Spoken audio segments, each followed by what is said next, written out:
All right, we're going to be looking at key features of polynomials, and we're going to start here with this cubic that's in front of us. And we're going to find the key features of positive intervals and negative intervals. One thing we want to do as we look for positive intervals is it's simple. We're going to be looking for where the graph is above the x-axis. So here's our x-axis right here.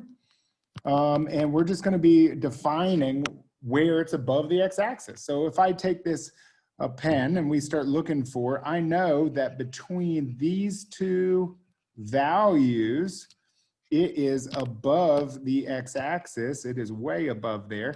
And if I also keep looking at that graph, you'll notice that the graph is above the x-axis. The further we get to the right as we approach positive infinity, it goes above the x-axis. So I'm going to write those intervals nice and easy. I'm going to say, okay, well, that happens at -2 is less than or equal to x is less than or equal to +3.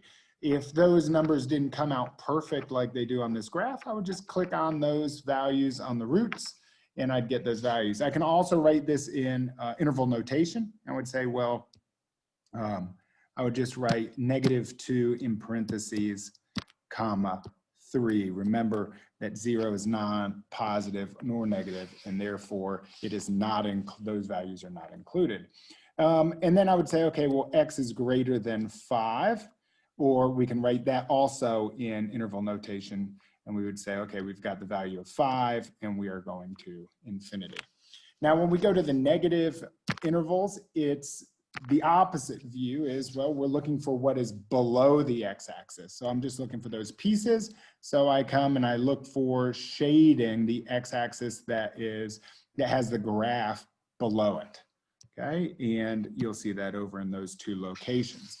When I write those intervals, I'm going to say, well, it's decreasing, or it's a negative, I'm sorry, not decreasing, it's a negative interval between 3 and 5. So 3 is less than x is less than 5, or in interval notation, 3 comma 5, okay?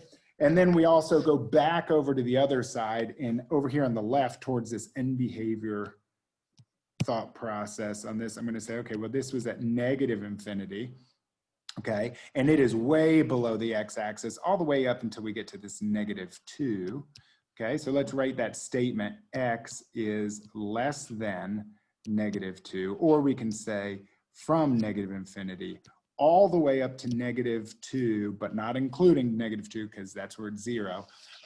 It is a negative interval on the polynomial.